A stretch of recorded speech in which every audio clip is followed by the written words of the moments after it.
Hello, students. I believe you're okay. Allow me to continue with our unit, Financial Risk Management. But do remember, we are guided by a saying by William Shedd, a ship in harbor is safe. But that is not what ships are built for. What are you saying?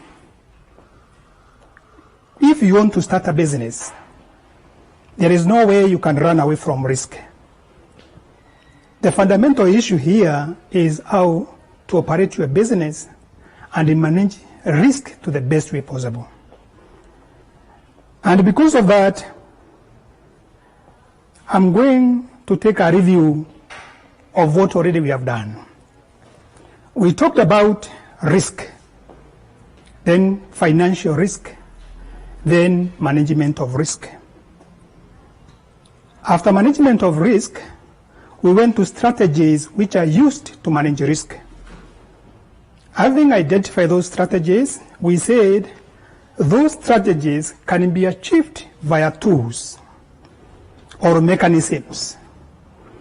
And one of these mechanisms is what we normally call an option. So our subtopic today is going to talk about an option, a tool for financial risk management. We are bound to ask ourselves, what is an option? An option is a financial contract which gives one party a right but not an obligation to buy a specified number of shares at a predetermined date and a predetermined price. Allow me to expound on each of the terms there. We are talking about right. What is a right? Right is what you're entitled to. And because you're entitled, you have the power to say, I can have my right or not have my right. For instance, you have a right to acquire land of your father. But it's not a must that you have that land. You can give that land to someone else. So you have a flexibility of playing with your right. Then what is an obligation?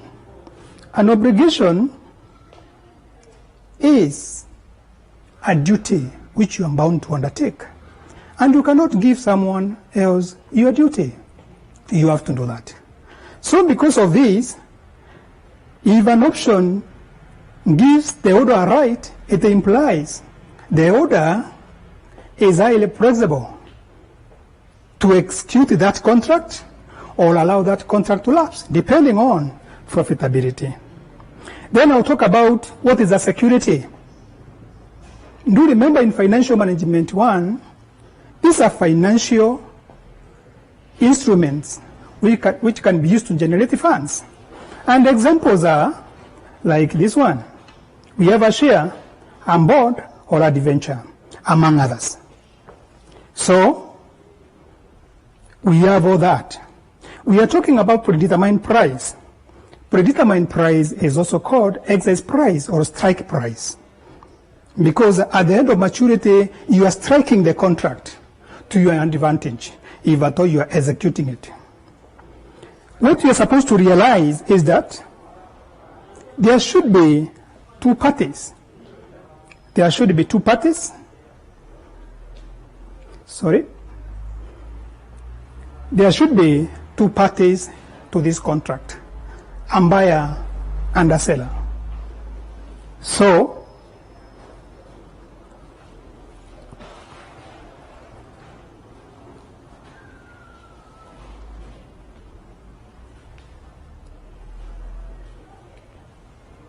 for the purpose of showing commitment at the time of contracting, the holder of the right should pay a commitment fee called premium so that he cannot run away from that contract. As we normally argue in finance, there is nothing for free. So if at all you are entering into a contract and you have to have a right, then you have to pay something. Classification of options. They can be classified into two main categories. We have according to the holder of the right. And number two, according to the date of maturity. Let us go to classification number 1, according to the order of the right. We have 2 types. We have a call option and a put option. A call option is a financial contract that gives the buyer the right and not an obligation to acquire a specified number of securities at a predetermined date and a predetermined price. And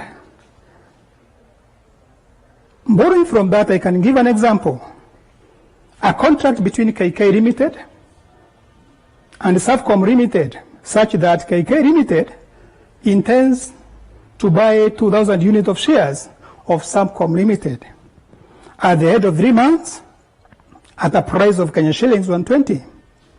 In this case, KK is a buyer and is the one who initiated the contract. Because of that, he is the holder of the right.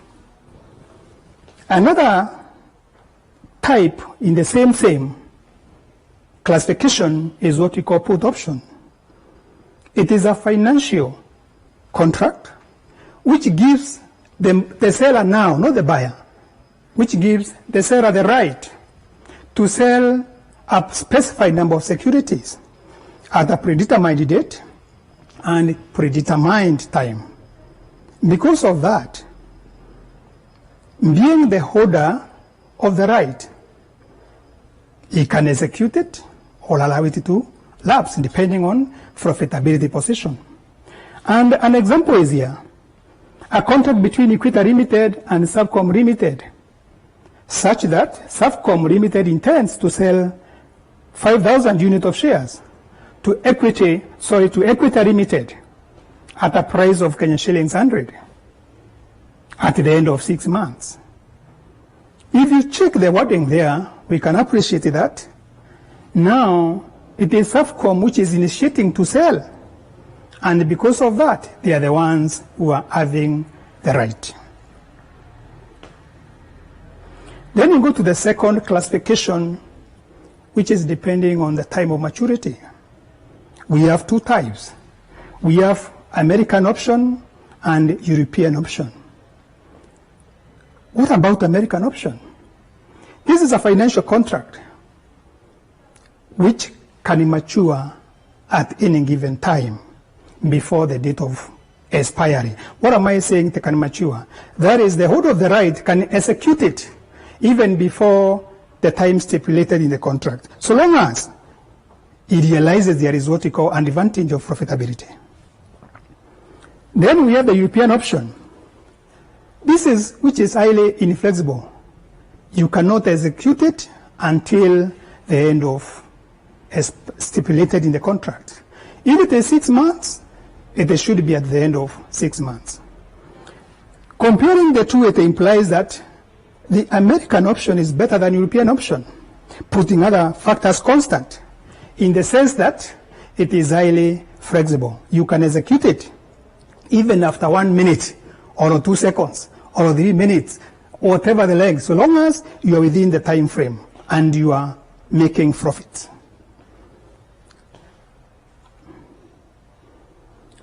Having covered that, we should be able to ask ourselves, how does an option act as a financial risk management tool?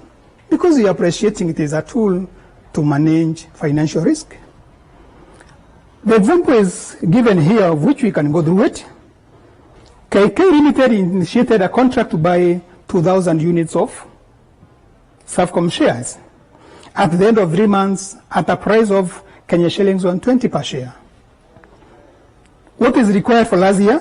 We are asking, who is the holder of the right, so that we can know how we will behave depending on the prevailing market prices. What will the holder of the right do if the prevailing market price at the end of 3 months is Kenya shillings 100?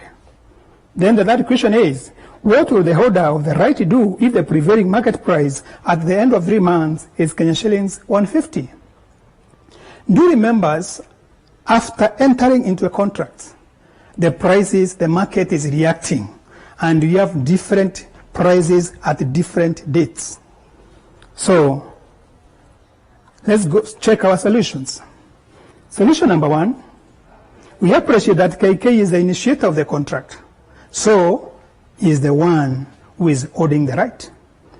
And do remember we said the right is what we call entitlement. And what you're entitled to, you can take it or say, fine, I can give to someone else. And you not feel offended. You're not offending anyone because it's your right. So, number two, what will happen if the price at the end of 3 months is Kenya shillings 100? If we compare the contract price was Kenya shillings 20. But the market is promising Kenya shillings 100. So it beats logic. Financial prudency works this way. Go to the best location possible. There is no need of buying an item at Kenya shillings 120 when somewhere else you can buy at 100. So, as a financial manager of KK Limited, I believe beyond reasonable doubt that we are going to run away from the contract and buy from the market, so long as those shares are available there. Let's go to number 3. What about if at all the market price at the end of 3 months is Kenya shillings 150? Okay, what is happening here? The contract is promising you to buy at Kenya shillings 120. But in the market, it is telling you I'm going to buy at 150. Prudence works again. You rather buy through the contract and avoid the market. If anything, you can buy from the contract, run to the market, and sell at 150. And then you're going to make a kill of Kenya shillings, 30 shillings, having not factored the premium, the commitment fee, so paid. So, and because of that kind of flexibility, we agree beyond reasonable doubt that an option is a tool to manage financial risk, because you are focused to the future so that you can operate your business to the best way. Having done that, we go ahead to give an assignment relating to that area of coverage. And the assignment will be similar to what has already been done, but using different values.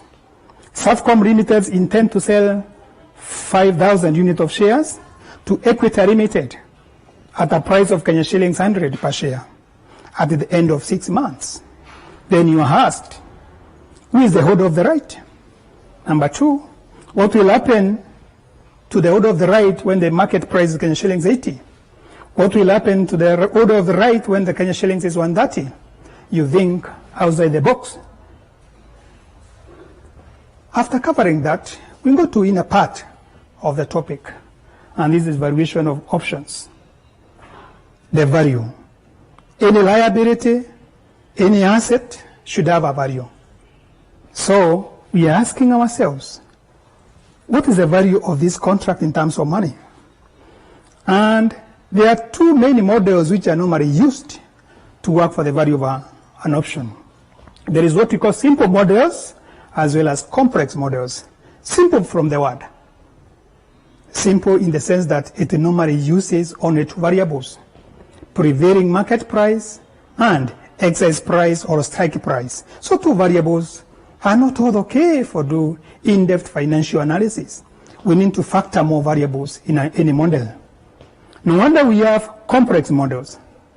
And if at all you look, the complex models determine more than 2 variables.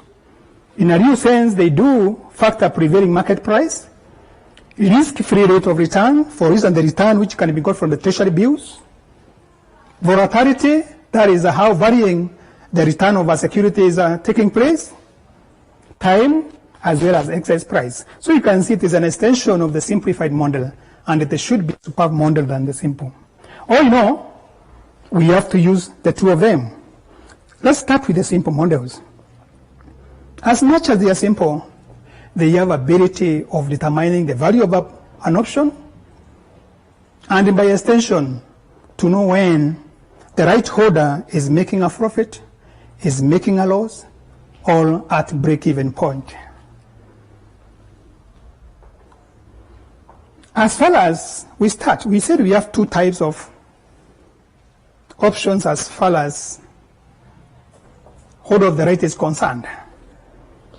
If we address call option for today, we start with the formula to work for the value of a call option. And it is given by VC is equals to maximum, brackets, MPS minus E comparative of 0. So what is inside here is you're doing a bit of mathematics, whereby you are taking market price per security or per share, depending on security you're addressing.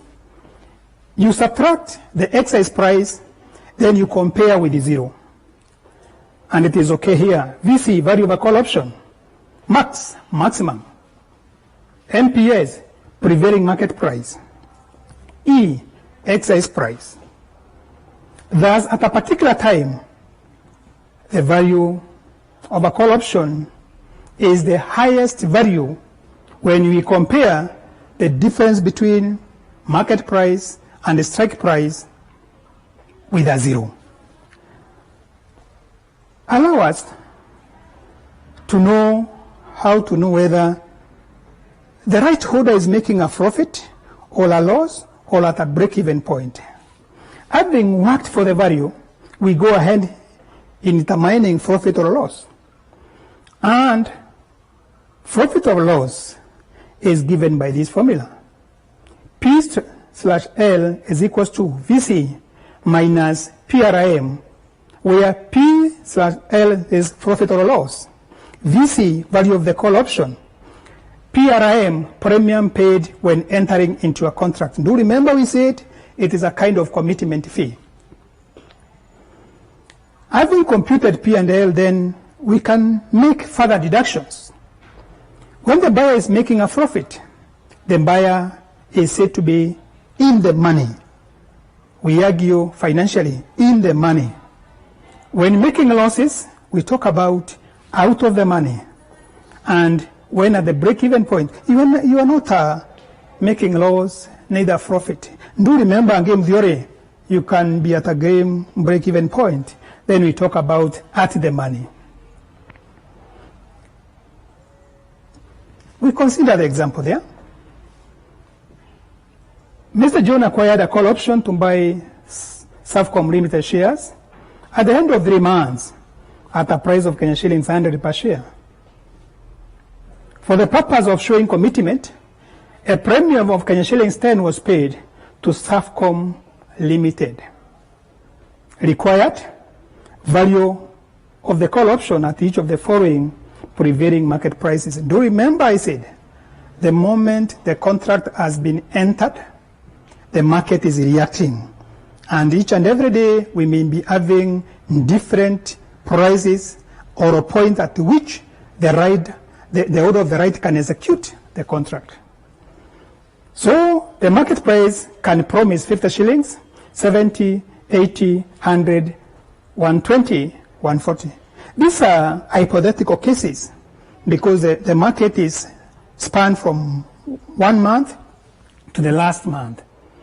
Then compute possible profit or loss to be made by Mr. John at each of the prevailing market price in A and BAF. Guided by the formula, we said the first one is MPS here. Then we have value given by the maximum of MPS minus excise price comparative of 0. Then we pick the maximum value. When the market is tentatively promising 50 shillings per share, it is here. What is the value of that? The maximum value is 50 minus 100. The 100 is now the excise price. Then we compare with the 0. Mathematically, 50 minus 100 is minus 50. Minus 50 we compare with the 0, then 0 is bigger than what? Minus 50.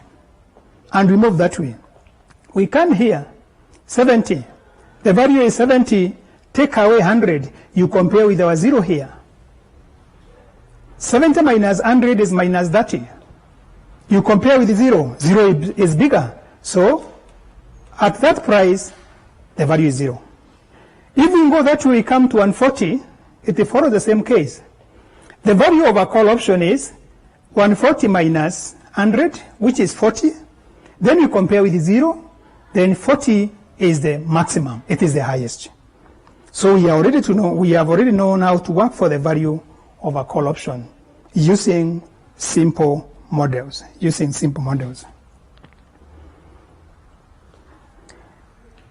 The best thing to note is that from 50 to 100, the right holder, who is the buyer now, is not making. The value is 0. The value is 0. By the moment the price goes to 120, the market value is going up. What about profit? Having worked for the value of a call option, we can use it to determine the profit or loss which is being made by the right holder using those hypothetical market prices. And as we have said, if I can take you back,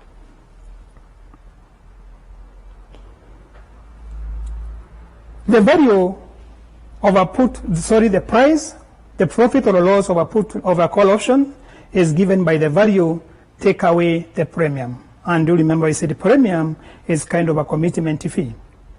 So if we come to our workings, we want to know the profit or loss when the prevailing market price is Kenya shillings 50. We have Roman 1, Roman 2, Roman 3. What is the value of a call option when the price was 50? It was 0. What was the premium paid? Kenya shillings 10. So 0 minus 10 becomes minus what? Minus 10, which implies the buyer is making a loss. The same case at the point of 70. The value was also 0. The premium is constant. It is 10. 0 minus 10, it is still a loss. So from 50, we can say from 50 to 100. From 50 to 100, the right holder is experiencing losses. And if at all you're experiencing losses, you cannot execute that contract on your side. If anything, you can allow the contract to lapse. But if we come to when the market price is 110, you can realize that it is 0. 0 meaning that you are not making a loss or a profit. You are at a break-even point. But immediately the market price goes above 110, it implies now the right holder is above the break-even point. And that extent, 120, the value was 10, initially computed. Take away 10, we have what? We have 10. 140, the value was 40. Premium paid 10. For the takeaway 10 becomes 30. So from this level here, after break-even point, the right holder, who is the buyer, is experiencing profits. So it is upon him to know at what point should he execute the contract. At this point, you can execute. At this point, kindly, a prudent financial manager should allow the contract to lapse. That takes me to our second assignment, which is a mirror, which is a reflection of what we have done. Mr. BB Limited acquired a call option to buy Lapsum Limited shares at the end of 3 months at a price of Kenya shillings 20 per share. For the purpose of showing commitment, a premium of Kenya shillings 60 was paid to Lapsum Limited. Required value given those hypothetical prices. Again, you compute the profit or loss possible out of those hypothetical prices. And we come to the end of our lesson.